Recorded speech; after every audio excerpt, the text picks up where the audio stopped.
حدثنا بالسند المسلسل المتصل إلى أمير المؤمنين في الحديث أبي عبد الله محمد بن إسماعيل البخاري الشيخ محمد يوسف البنوري رحمه الله تبارك وتعالى قال: باب قول الله تعالى: ونضع الموازين القسط ليوم القيامة وأن أعمال بني آدم وقولهم يوزن. وقال مجاهد: القسطاس العدل بالرومية، ويقال القسط مصدر المقسط وهو العادل، وأما القاسط فهو الجاهل. حدثنا أحمد بن إشكاب قال حدثنا محمد بن فضيل عن عمارة بن القعقاع عن أبي زرعة عن أبي هريرة رضي الله تعالى عنه قال: قال النبي صلى الله تعالى عليه وسلم: كلمتان حبيبتان إلى الرحمن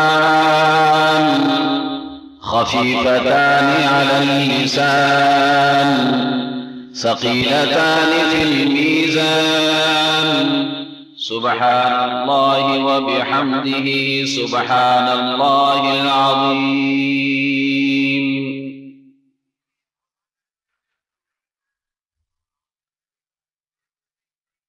عزیز طالبات اور محترم خواتین و حضرات،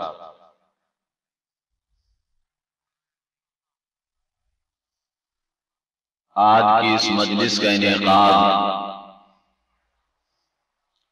دارالعلوم فاروقیہ للبنات کی ختم بخاری کے حوالے سے کیا گیا ہے۔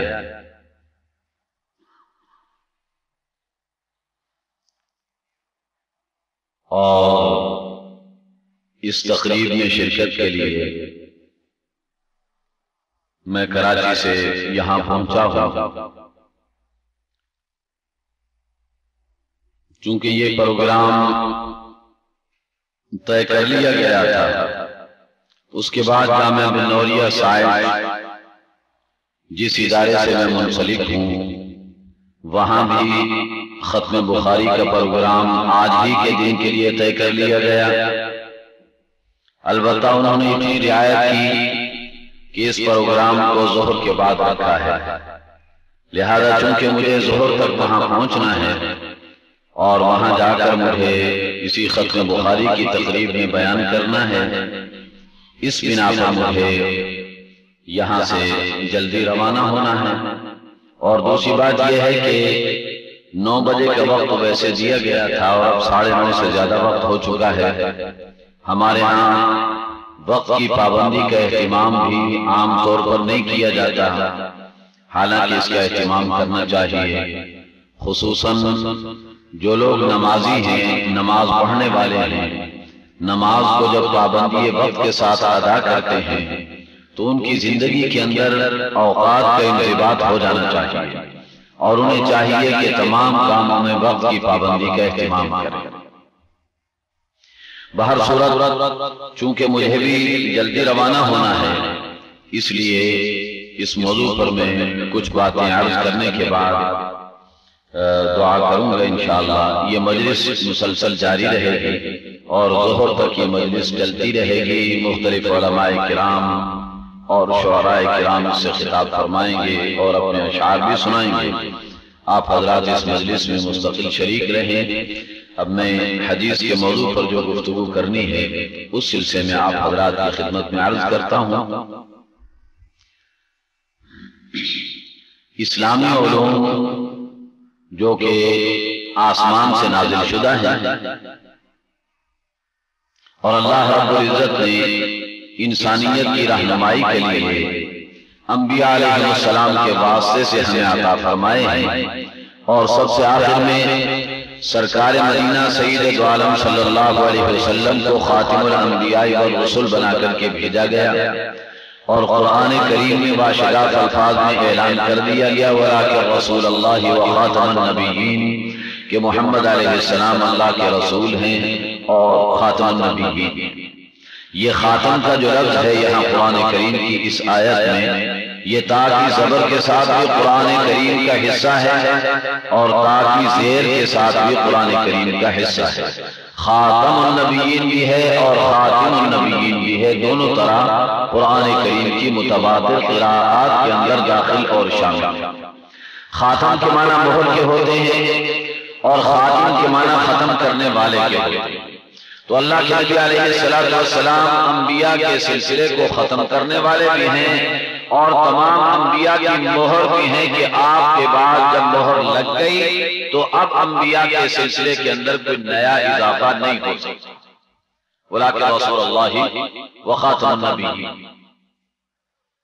اور پھر اللہ کے نبی علیہ السلام نے خود ارشاد فرمایا انا آخر الانبیاء وانتم آخر الامم، میں آخری نبی ہوں اور تم آخری امت ہو، میرے بعد کوئی نبی نہیں آئے گا اور تمہارے بعد کوئی امت نہیں آئے گی۔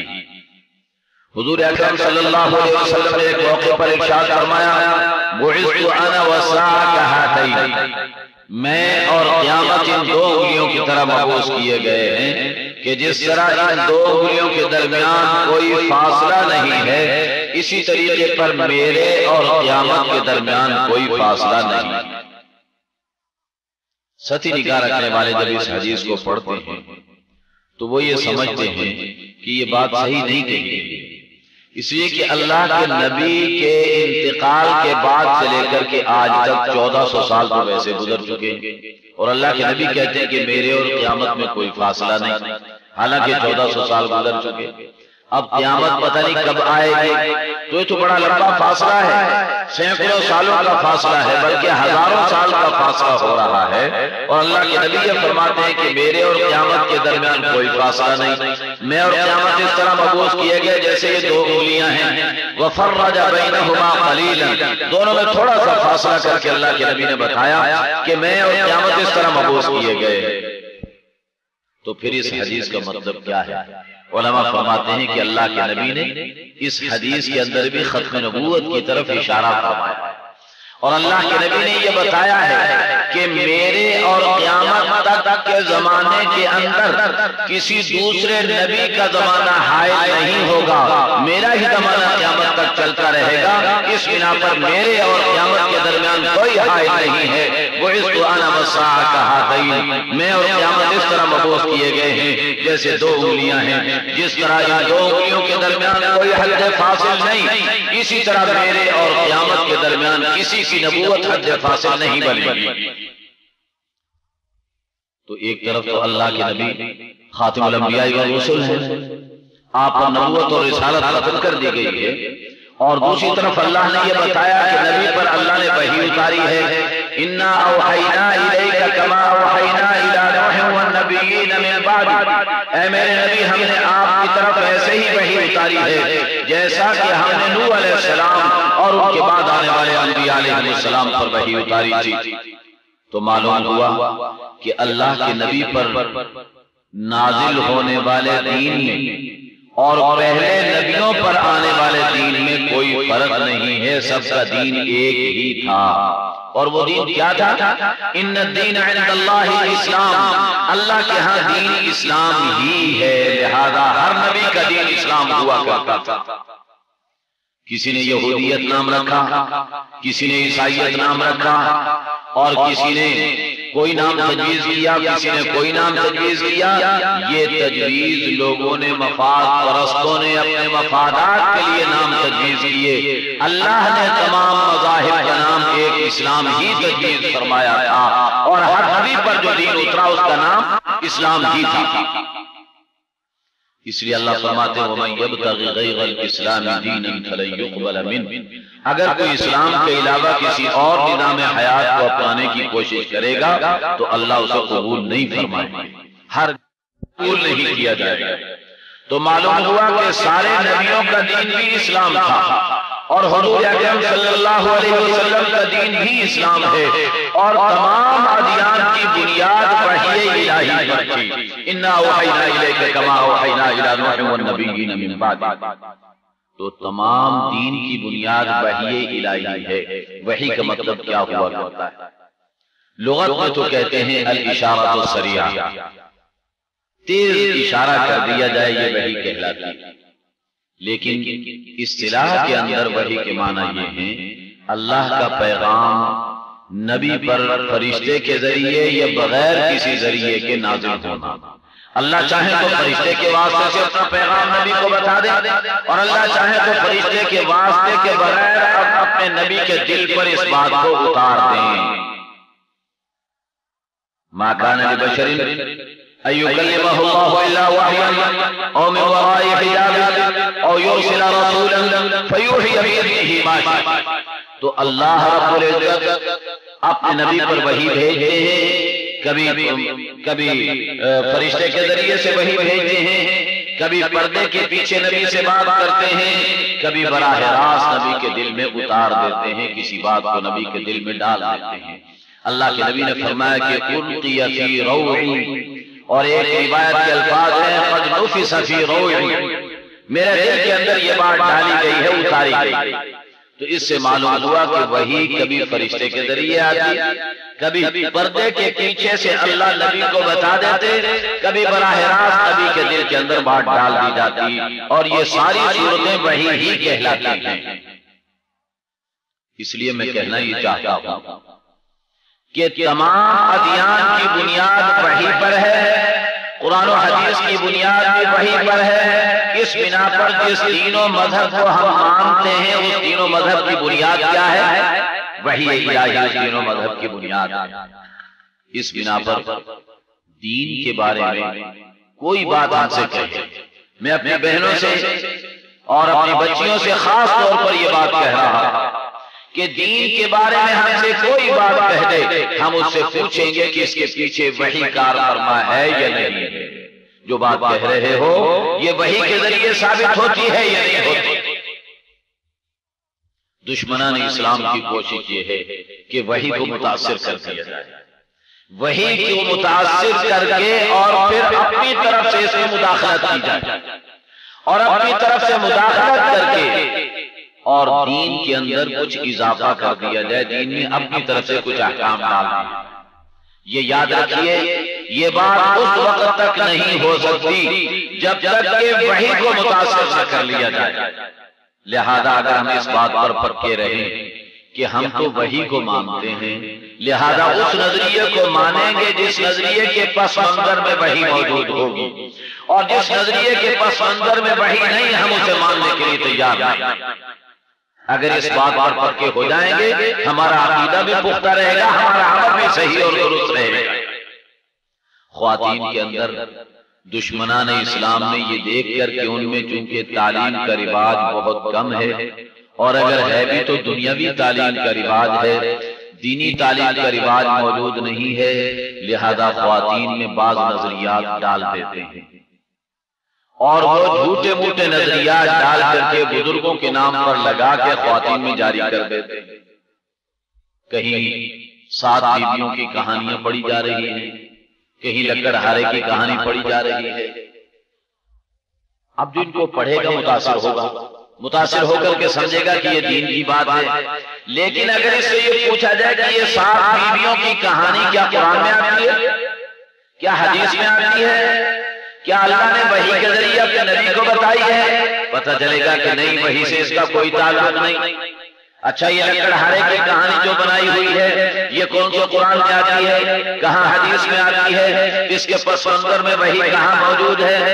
کوئی موجود نہیں۔ لہذا پتہ چلا کہ جھوٹی اور من گھڑت باتیں، کسی شخص کی بات کے جھوٹے اور من گھڑت ہونے کی یہی دلیل ہے کہ اس کے پس منظر کے اندر وحی موجود نہ ہو۔ تو میں نے آپ سے عرض کیا کہ ہمارے دین کا مدار اور ہمارے دین کی بنیاد وحی الہی، اگر وحی الہی موجود ہے تو وہ دین ہے، اور اگر وحی الہی اس کے پیچھے موجود نہیں ہے تو وہ دین نہیں۔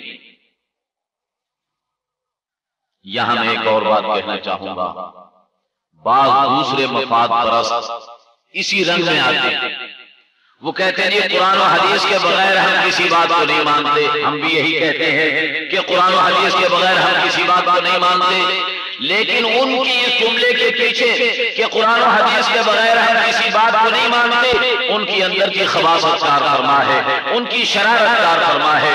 وہ اس کے ذریعے یہ کرنا چاہتے ہیں کہ فقہ اسلامی کا جو ایک بڑا ذخیرہ موجود ہے اس ذخیرے کو وہ متاثر کرنا چاہتے ہیں.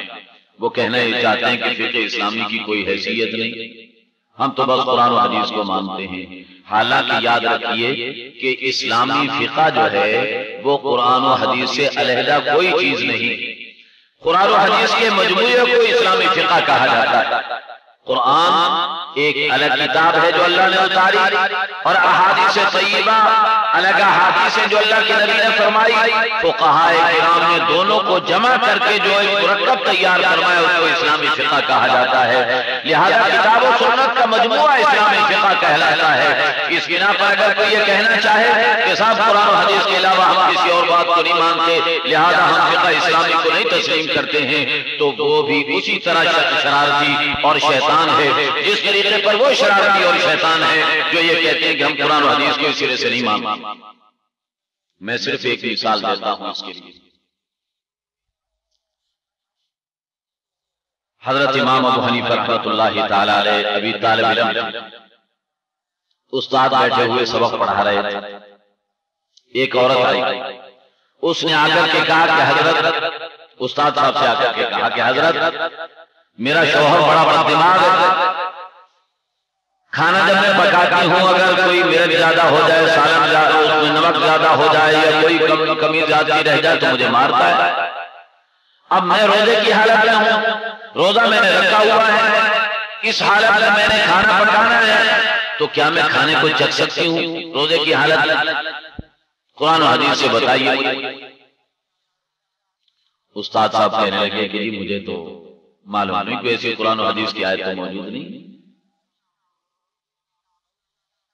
تو حضرت امام ابو حنیفہ جو بھی شاگرد تھے، طالب علم تھے، انہوں نے ہاتھ کھڑا کیا کہ حضرت میں بتاؤں؟ بتاؤ جی. فرمانے لگے جائز ہے، یہ چکھ سکتی ہے، چکھ کر کے تھوک دے، چکھ سکتی ہے. کہ لگے یہ آپ نے کہاں سے نکالا، یہ کون سی حدیث کے اندر آتا ہے؟ فرمانے لگے کہ اللہ کے نبی علیہ الصلوۃ والسلام نے ہمیں 5 وقتہ نماز سکھائی، 5 وقتہ نماز پڑھنے کے لیے وضو کرنے کی تعلیم دی، اور وضو روزے کی حالت میں بھی کیا جاتا ہے، بغیر روزے کے بھی کیا جاتا ہے. پھر جس پانی کو منہ کے اندر ڈالا جاتا ہے، کلی کی جاتی ہے جس پانی سے، وہ پانی میٹھا بھی ہو سکتا ہے، کھاری بھی ہو سکتا ہے، دونوں قسم کا پانی ہو سکتا ہے، نمکین بھی ہو سکتا ہے اور سادہ پانی بھی ہو سکتا ہے. جب کلی کریں گے تو چکھیں گے یا نہیں چکھیں گے؟ کہنے لگے جی چکھیں گے. تو فرمایا اگر پانی چکھنا جائز ہے تو سالن چکھنے کے اندر کیا حرج ہے؟ بس یہ ہے کہ حلق میں نہ اتارے، باہر پھینکے. استاد صاحب کہنے لگے کہ ایھا الفقہاء انتم لا تدعوا ونحن الصیادلہ. کہنے لگے کہ یہ ہم لوگ پنساری ہیں، اصل ڈاکٹر تو فقہاء کرام ہیں جو فقہ کو جاننے والے ہیں، وہ اصل طبیب اور ڈاکٹر ہیں، وہ جانتے ہیں کہ کون سی دوا کہاں استعمال کی جائے گی. میڈیکل اسٹور والا نہیں جانتا، اس کو تو پتا ہے کہ میرے پاس اتنی دوائیں رکھی ہوئی ہیں، بھئی کون سی دوا چاہیے یہ لے لو، لیکن یہ کہاں لگانی ہے، کہاں استعمال کرنی ہے، یہ ڈاکٹر اور طبیب بنائے گا. اور قرآن و حدیث کی کون سی آیت اور کون سی حدیث کو کہاں استعمال کرنا ہے یہ فقیہ بتائے گا اور فقہاء کرام بتائیں گے. تو فقہ کا مسئلہ یہ ہے کہ روزے کی حالت میں اگر خاتون سالن چکھ کر کے دیکھنا چاہے کہ نمک مرچ کیسا ہے، برابر ہے یا نہیں، تو چکھ سکتی ہے، چکھ کر کے تھوک دے. یہ فقہ کا مسئلہ ہے. کیوں جی یہ قرآن و حدیث سے ثابت ہوا یا نہیں ہوا؟ قرآن و حدیث سے ثابت ہوا. تو میں نے یاد کیا کہ بعض مفاد پرست اور فتنہ پرور لوگ ہیں جو یہ کہنا چاہتے ہیں کہ قرآن و حدیث کے علاوہ فقہ کے مسائل کو ہم نہیں مانتے، وہ بھی اسلام کے ویسے ہی دشمن ہے جس طرح یہود و نصارہ اسلام کے دشمن ہیں کہ وہ قرآن و حدیث کے سرے سے انکار کرتے ہیں. اس بنا پر ہمیں قرآن و حدیث اور اسلامی فقہ ان تینوں کے اوپر عمل کرنا ہے اور ان تینوں کے ساتھ آگے بڑھ کر کے قدم اٹھانا ہے، اور یہ تینوں چیزیں وحی الہی سے ثابت ہیں۔ جب میں نے ابتدا کے اندر بات کہی ہے کہ ہمارے دین کی بنیاد وحی الہی ہے، وحی کے بغیر کوئی بات کہے گا تو ہم نہیں مانیں گے، لہذا اگر کوئی اپنی طرف سے کوئی بات گھڑ کر کے اسلام میں ڈالنا چاہے تو وحی الہی کی وجہ سے وہ راستہ بند کر دیا گیا ہے۔ اب اس وحی الہی کی حفاظت کے لیے اللہ نے علماء کرام کو پیدا کیا اور مدارس کو اللہ نے جاری کر دیا۔ یہ علماء کرام اللہ کی وحی کے محافظ ہیں، قرآن کریم کے محافظ ہیں، احادیث طیبہ کے محافظ ہیں، اسلامی فقہ کے محافظ ہیں کہ ان کے اندر کوئی ماں کا لال اپنی طرف سے کسی بات کو داخل نہیں کر سکتا۔ آپ علماء کی تاریخ کا مطالعہ کر لیجئے، علماء نے اپنے سر کٹوا دیے، اپنے بدن کے ٹکڑے کروا دیے، اپنے خون کے فوارے بہا دیے، لیکن اللہ کے دین، اللہ کے قرآن، اللہ کے نبی کی احادیث اور اسلامی فقہ کے اندر کسی اضافے یا کسی کمی کو انہوں نے کبھی گوارا نہیں کیا۔ تاریخ اس بات کا شاہد ہے، اور الحمدللہ آج بھی ہمارے اکابر اللہ کے دین کے لیے قربانیاں دے رہے ہیں، اپنے سر اپنی ہتھیلیوں پر رکھ کر کے پھر رہے ہیں اور اللہ کے قرآن و حدیث کو بیان کر رہے ہیں۔ کوئی ماں کا لال نہ پہلے قرآن و حدیث میں تغیر و تبدل کر سکا اور نہ آج کر سکتا ہے، اور انشاءاللہ رہتے دنیا تک قیامت تک اللہ کے نبی کے خادم اور اللہ کے نبی کے غلام زندہ ہیں، علماء کرام زندہ ہیں۔ انشاءاللہ ثم انشاءاللہ قرآن و حدیث میں اور اسلامی فقہ میں کوئی تغیر و تبدل نہیں ہو سکے گا۔ ہم خون کی ندیاں حائل کر دیں گے، لاشوں کے انبار لگا کے رکھ دیں گے، لیکن اللہ کے نبی کے اقوال کے اندر اور اللہ کے قرآن کے اندر کوئی تبدیلی کو گوارا اور برداشت نہیں کریں گے۔ تو وحی الہی پورے اسلام کی محافظ اور وحی الہی کے محافظ ذرا زور سے بولو، ان کا نام لو جن کا نام آج لینے کے لیے، جن کا نام لینے سے آج ہماری حکومتوں کو بھی تکلیف ہوتی ہے، عالمی طاقتوں کو بھی تکلیف ہوتی ہے، ان کا نام ذرا زور سے لے دو۔ قرآن و حدیث کا محافظ کون ہے؟ وحی الہی۔ ذرا زور سے کہنا، قرآن و حدیث کا محافظ کون ہے اور وحی الہی کا محافظ کون ہے؟ علماء کرام ہیں اور ہمارے دینی مدارس ہیں، یہ قرآن کریم اور حدیث شریف کے بھی محافظ ہیں اور یہ مدارس بھی اس کے محافظ ہیں۔ تو یہ سلسلہ انشاءاللہ چلتا رہے گا۔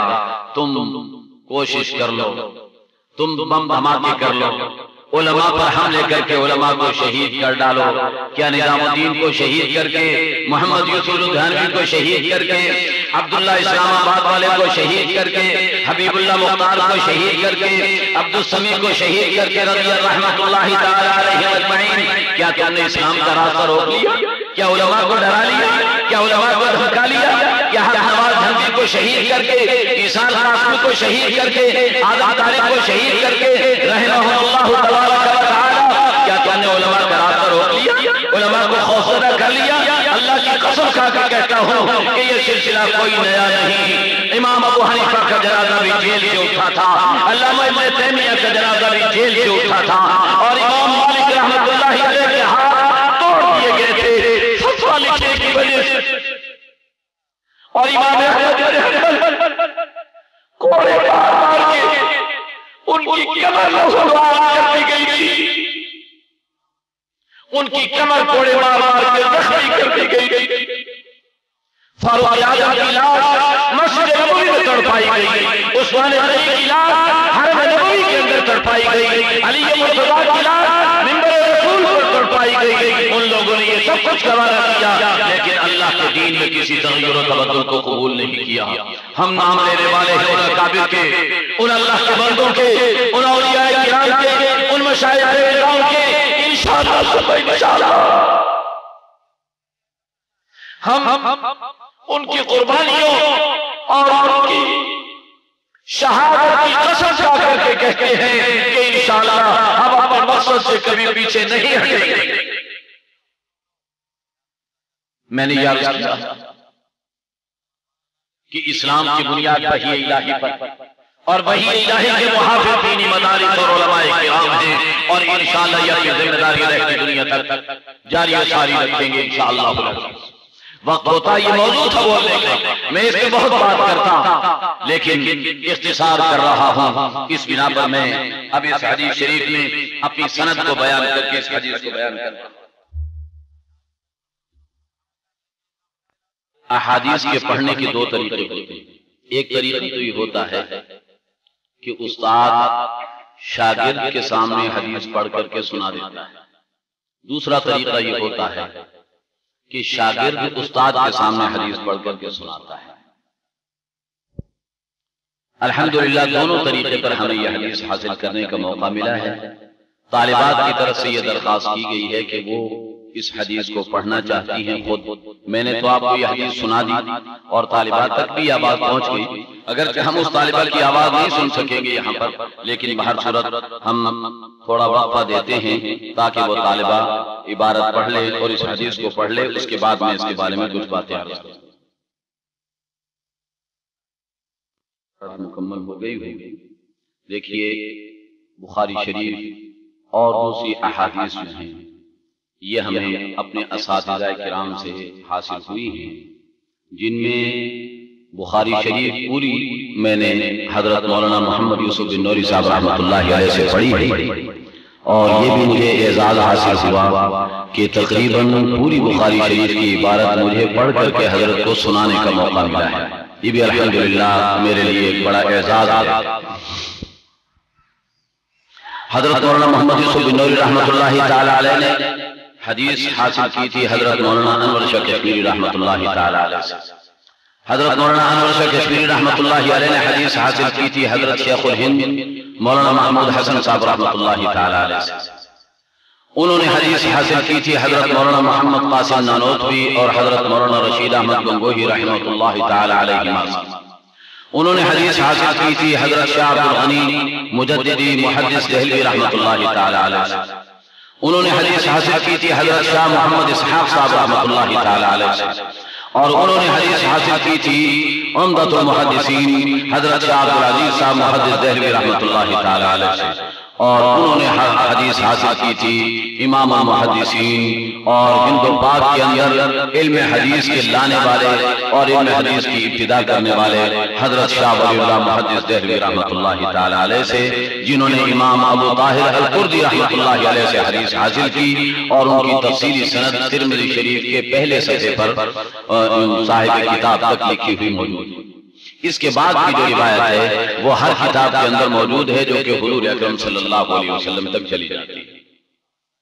پھر اس کا ایک مختصر سلسلہ ہے جس میں حضرت مولانا محمد یوسف بن نوری رحمۃ اللہ تعالی علیہ نے حدیث کی اجازت حاصل کی ہے حضرت شاہ احمد اللہ محدثہ رحمۃ اللہ تعالی علیہ سے، جو ایک خاتون تھی اور اپنے دور میں سب سے اونچی سند رکھنے والی خاتون تھی۔ بڑے بڑے علماء جا کر کے ان سے حدیث کی اجازت طلب کیا کرتے تھے، مدینہ منورہ میں رہا کرتی تھیں، اور حضرت بن نوری صاحب رحمۃ اللہ تعالی علیہ نے بھی ان سے جا کر کے حدیث کی سند حاصل کی تھی، اور ان کے والد شاہ عبد الغنی محدث دہلوی رحمۃ اللہ تعالی علیہ تھے، لہذا درمیان میں شاہ انور شاہ کشمیری اور مولانا محمود حسن اور مولانا قاسم نانوتوی یہ تین واسطے درمیان میں سے ختم ہو جاتے ہیں شاہ عبد اللہ کے واسطے کے ذریعے سے، اور یہ سند اور زیادہ عالی ہو جاتی ہے، اور یہی سند سب سے مختصر ہمارے اکابر کی سند ہے جس کے اندر واسطے کم از کم موجود ہیں۔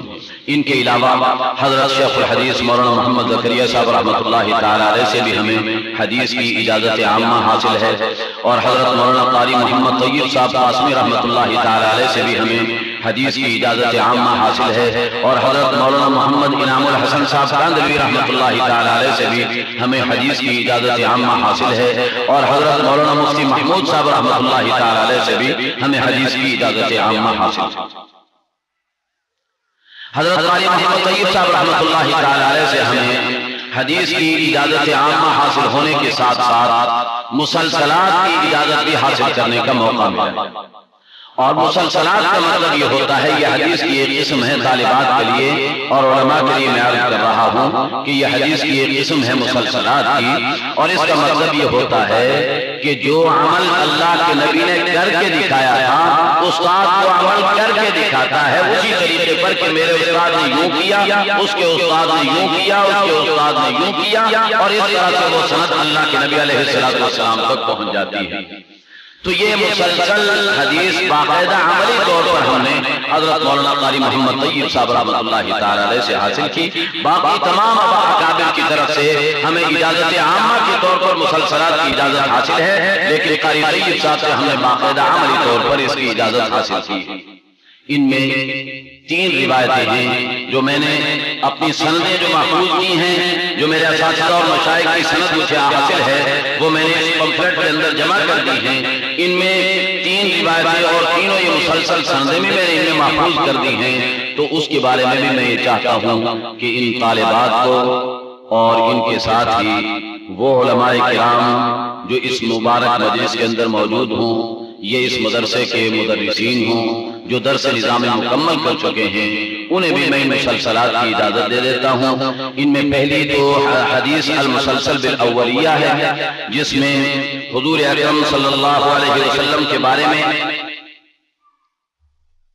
حضرت عبداللہ بن عمرو بن عاص رضی اللہ تعالیٰ عنہ فرماتے ہیں کہ حضور اکرم صلی اللہ علیہ وسلم سے جو میں نے سب سے پہلی حدیث سنی ہے وہ یہ ہے، الراحمون یرحمہم الرحمن ارحموا من فی الارض یرحمکم من فی السماء، کہ رحم کرنے والوں پر رحمان بھی رحم کیا کرتا ہے، تم زمین والوں پر رحم کرو، آسمان والا تم پر رحم کرے گا۔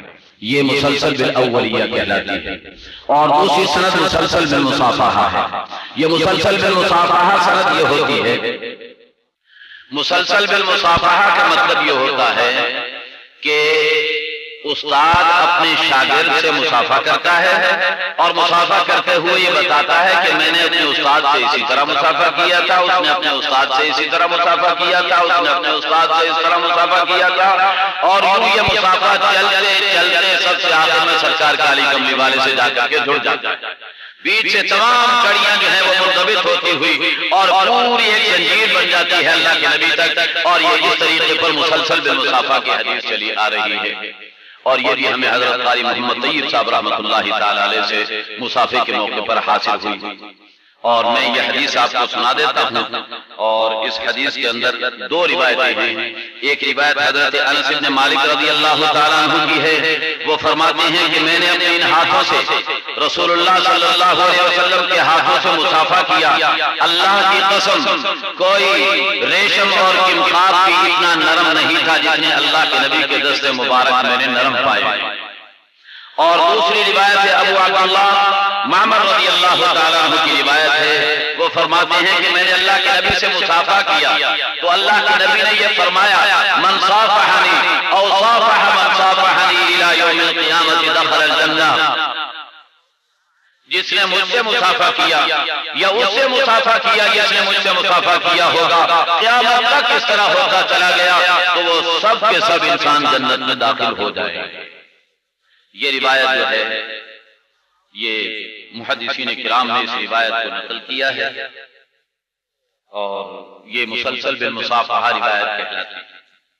اس کے بعد تیسری روایت ہے مسلسل بالضیافہ علی الاسودین۔ اسودین پانی اور کھجور کو کہا جاتا ہے۔ حضرت علی رضی اللہ تعالیٰ عنہ فرماتے ہیں کہ میں ایک دفعہ حضور علیہ السلام کے ہاں گیا تو اللہ کے نبی نے مجھے اپنے گھر میں مہمان ٹھہرایا، اور میری جو مہمانی اللہ کے نبی نے فرمائی تھی وہ مہمانی 2 چیزوں پر کی تھی، اور وہ اسودین تھی، التمر والماء، کھجور اور پانی پر میری مہمانی کی تھی اللہ کے نبی نے۔ تو یہ بھی اساتذہ کرام سے ہمیں حاصل ہوئی۔ حضرت قاری محمد طیب صاحب رحمۃ اللہ تعالی علیہ نے ہماری مہمانی کی کھجور اور پانی سے، اور ہمیں اس سند کی بھی اجازت عطا فرمائی، تو یہ بھی ہمیں سے حاصل ہوئی۔ تو میں نے یہ چاہا کہ یہ اجازت بھی ہم ان طالبات کو اور ان کے توسط سے سمجھ لیجیے کہ ان کی وجہ سے آنا ہوا تو دوسرے علماء کرام جو موجود ہیں ان کو بھی یہ سند اس واسطے سے حاصل ہو جائے گی۔ لیکن چونکہ مردوں کو تو اجازت حاصل ہونا آسان ہے مصافحہ کر کے، لیکن خواتین کے لیے مشکل اس لیے ہے کہ جب تک کوئی محرم نہ ہو اس سے مصافحہ نہیں کر سکتی۔ تو جامعہ بن نوریہ کے اندر تو میں اپنی بچی کو اجازت دے چکا ہوں، اور اس کے ذریعے باقی خواتین کو بھی اجازت وہاں حاصل ہو چکی ہے مسلسل میں مصافحہ کی۔ یہاں میں نے پوچھا تو ہمارے مولانا عبدالغفار صاحب نے بتایا کہ ان کی بھانجی ہیں اس سال دورے کے اندر، تو میں نے کہا کہ ٹھیک ہے، میں آپ سے مسافہ کر لوں گا، آپ کی بھانجی آپ کی محرم ہیں، آپ ان سے مسافہ کر کے ان کو اجازت دے دینا، ان سے مسافہ کر کے دوسری طالبات کو بھی اجازت حاصل ہو جائے گی، اس طرح انہیں بھی اگرچہ ایک واسطہ ان کے زیادہ ہو جائے گا لیکن یہ اجازت ان کو حاصل ہو جائے گی۔ تو پہلے تم یہ جو حدیث ہے حضرت علی رضی اللہ تعالیٰ عنہ کی، انہوں نے یہ فرمایا کہ حضور علیہ السلام نے مجھے کھجور اور پانی پر میری ضیافت کی تھی، میری مہمانی کی تھی، تو میں نے کھجور اور پانی بھی منگوایا ہے، یہ بھی ان کو حاصل ہو جائے گی سند، اور یہ میں ان کو پہلے اجازت دے دیتا ہوں اور ان کے ذریعے سے پھر دوسروں تک بھی اجازت پہنچ جائے گی۔ صافحت بکفی هذه کف الشیخ القاری محمد طیب رحمہ اللہ تعالی وقال بسنده المسلسل المتصل الى انس بن مالک رضی اللہ تعالی عنہ قال صافحت بكفي هذه كف رسول الله صلى الله عليه وسلم فوالله ما مسست خزا ولا ديباجا ألين من كف رسول الله صلى الله عليه وسلم. وإلى أبي عبد الله معمر رضي الله تعالى عنه قال النبي صلى الله تعالى عليه وسلم من صافحني أو صافح من صافحني إلى يوم القيامة دخل الجنة أو كما قال. اور اسی طرح سے اسودین کی جو روایت ہے تو اس میں یہ جو کھجوریں ہیں میں اپنی طرف سے ان طالبات کے لیے اور جو علماء کرام اجازت دینا چاہیں ان کے لیے یہ میں یہاں پر چھوڑ رہا ہوں. اور یہ پانی ہے، میں انہیں حضرت قاری صاحب رحمۃ اللہ علیہ نے بھی ایک گھونٹ پیا تھا اور فرمایا کہ اسی طریقے پر یہ تسلسل ہے کہ اساتذہ ایک گھونٹ پی کر اور کھجور تھوڑی سی کھا کر کے اپنے شاگردوں کو دے دیتے ہیں. یہ پانی میں اس میں ڈال دیتا ہوں اور سند کے تسلسل کی بنیاد پر ہم یہ کہہ سکتے ہیں کہ انشاءاللہ یہ اللہ کے نبی کی دسترخوان کی چیزیں ہوں گی جو ہمیں سند کے ذریعے سے حاصل ہوگی اور اللہ نے عطا فرمایا.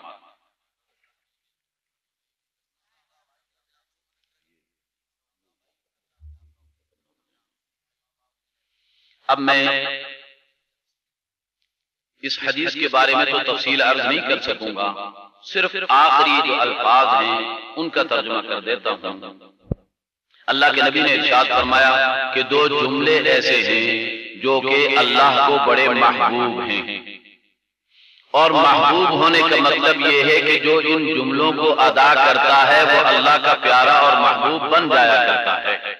علامہ ابن حجر رحمۃ اللہ علیہ فرماتے ہیں کہ اللہ کا محبوب ہونے کا مطلب کیا ہے؟ فرماتے ہیں اللہ کا محبوب ہونے کا مطلب یہ ہے کہ اللہ اسے نیکیوں کی توفیق عطا فرما دیتے ہیں اور اس کے سینے کو نیکیاں کرنے کے لیے کھول دیتے ہیں. آپ کو نیکیوں کی توفیق ملنے لگ جائے تو سمجھ لیں کہ اللہ کا پیار آ گیا اور اللہ کی محبت نصیب ہوگی. اللہ ہمیں عطا فرما دے اور نصیب فرما دے. خفیفتان علی اللسان، زبان پر بڑے ہلکے ہیں، بڑی آسانی کے ساتھ ادا ہو جاتے ہیں. چھوٹے سے جملے ہیں، آسانی سے بولا جا سکتا ہے اور پھر تجوید کے لحاظ سے بھی ان جملوں کی ادائیگی کے اندر بڑی آسانی ہے، اس لیے کہ جو صفات آسان ہیں وہ ان کے اندر پائی جاتی ہیں.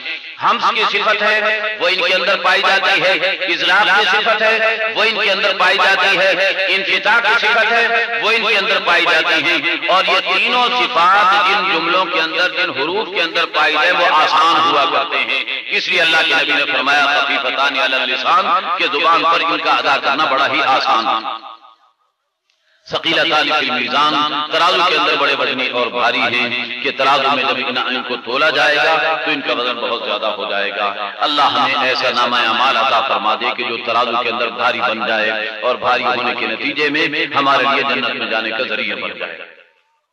وہ جو دو جملے ہیں سبحان اللہ و بحمدہ سبحان اللہ العظیم ہیں، یہ دو جملے فرمائے سبحان اللہ کے اندر ہر قسم کے نقائص اور عیوب سے پاک ہونے کا اعلان کیا جاتا ہے اللہ کے لیے. اور وہ بحمدہ جب کہا جاتا ہے تو حمد کے اندر ہر قسم کے کمالات اور خوبیوں کا اثبات کیا جاتا ہے اللہ کے لیے. گویا جب بندہ اللہ کی حمد کرتا ہے تو اس کا مطلب ہے کہ یہ کہتا ہے کہ پوری کائنات میں جتنے کمال ہو سکتے ہیں وہ سارے لوٹ کر ایک اللہ کی طرف جا رہے ہیں. اور جب یہ ایک تسبیح کرتا ہے تو گویا یہ کہتا ہے کہ جتنے نقائص اور کمزوریاں ہو سکتی ہیں میرے اللہ کے اندر ان میں سے کچھ بھی نہیں پایا جاتا. تو تسبیح میں اللہ سے نقائص اور کمزوریوں کی پاکی کا اعلان ہے، اور حمد کے اندر اللہ کے لیے اعلیٰ صفات کے ثبوت کا اعلان ہے، اور یہ دونوں باتیں اس کے اندر موجود ہیں۔ اس بنا پر اللہ کی جامع ترین تعریف جو ہو سکتی ہے وہ ان دونوں جملوں کے اندر پائی گئی ہے۔ سبحان اللہ و بحمدہ سبحان اللہ العظیم۔ حضرت نوح علیہ السلام کے حوالے سے یہ منقول ہے کہ انہوں نے فرمایا کہ پوری مخلوقات کو اللہ جو روزی عطا فرماتے ہیں وہ ان دو جملوں کی برکت سے عطا فرماتے ہیں۔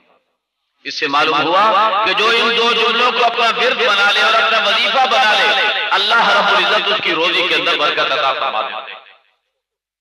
اور اللہ کے نبی علیہ السلام نے فرمایا کہ یہ دو جملے ایسے ہیں کہ اگر کوئی شخص روزانہ 100 مرتبہ ان دو جملوں کی تسبیح پڑھ لیا کرے، روزانہ 100 مرتبہ، تو اگر سمندر کی جھاگ کے برابر اس کے گناہ ہوں گے اللہ سارے معاف فرما دیں گے۔ تو یہ بھی اپنا ورد بنا لینا چاہیے، انہیں زیادہ سے زیادہ پڑھنا چاہیے۔ اللہ ہم سب کو صحیح عمل کرنے کی توفیق مرحمت فرمائے۔ میں اس ادارے کے لیے بھی دعا گو ہوں، ان بچیوں کے لیے بھی دعا گو ہوں، ان اساتذہ کے لیے، مدرسے کی انتظامیہ کے لیے بھی دعا گو ہوں، اور اس کے ساتھ میں آخری درخواست یہ کروں گا کہ پوری دنیا کی پوری طاقت لگی ہوئی ہے لوگوں کو علماء اور مدرسوں سے متنفر کرنے کے لیے۔ اللہ کی قسم، پینٹاگون میں بیٹھنے والے اپنی پتلونیں کس کر اور اپنی ٹائیاں کس کر ایک ہی بات کو سوچتے ہیں، اور وہ یہ سوچتے ہیں کہ مولویوں سے لوگوں کو کیسے توڑا جائے، مدرسوں سے لوگوں کو کیسے توڑا جائے۔ ہم ان کو کہتے ہیں ذرا پیارے ہنر آزمائیں، تو تیر آزما، ہم فکر آزمائیں، تیرے تیر کتنے چلتے رہیں گے، ہمارے تیر چھلی ہوتے رہیں گے، لیکن انشاءاللہ ثم انشاءاللہ نہ علماء اپنی ذمہ داریوں سے دربردار ہوں گے اور نہ عوام الناس علماء کے ساتھ کو کبھی چھوڑیں گے۔ انشاءاللہ ہم اس مبارک مجلس میں یہ عہد کرتے ہیں کہ علماء کے قدم بقدم اور علماء کے شانہ بشانہ ہمارے قدم انشاءاللہ العزیز اٹھتے رہیں گے، اور یہ قافلہ انشاءاللہ اسی طرح سے جاری و ساری رہے گا۔ تو یہ ادارے اور یہ مدارس جو خدمات پر انجام دے رہے ہیں اس میں ہمیں مکمل طریقے پر شرکت کرنی چاہیے۔ اب وہ مالی طور پر بھی شرکت ہو سکتی ہے، اخلاقی طور پر بھی شرکت ہو سکتی ہے، اپنے بچوں کو مدارس میں داخل کر کے دینی علوم کا زیور سے آراستہ کرنے کے ذریعے بھی ہو سکتی ہے۔ یہ تمام ذرائع ہیں جن کے ذریعے سے ہم اس میں شریک ہو سکتے ہیں۔ یہ ادارہ بھی دارالعلوم فاروقیہ ماشاءاللہ بڑے معیاری طریقے پر کام کر رہا ہے، اور یہاں حدیث شریف کا یہ سبق جو آج پڑھایا جا رہا ہے یہ پہلا موقع ہے۔ جب ابتدا کی گئی تھی اس وقت بھی مجھے آنے کا موقع ملا تھا، اور آج الحمدللہ کہ اس محنت کی تکمیل کا وقت آیا، اور جن بچیوں نے ابتدا کی تھی آج ان کی بخاری شریف مکمل ہوئی ہے۔ تو الحمدللہ ادارے کی خدمت آپ کے سامنے ہے، اور ادارے کی اس خدمت کے نتیجے کے اندر آپ کو چاہیے کہ ادارے کے ساتھ مکمل طریقے پر تعاون فرمائیں، مالی اعتبار سے بھی اخلاقی اعتبار سے بھی تعاون کریں۔ اللہ ہم سب کو صحیح عمل کرنے کی توفیق مرحمت فرمائیں۔ وآخر دعوانا ان الحمدللہ رب العالمین۔ اللهم صل على محمد وعلى آل محمد كما صليت على إبراهيم وعلى آل إبراهيم إنك حميد مجيد. اللهم بارك على محمد وعلى آل محمد كما باركت على إبراهيم وعلى آل إبراهيم إنك حميد مجيد. میرے محترم علماء کرام اور معزز سامعین اور میری محترم ماں بہنوں،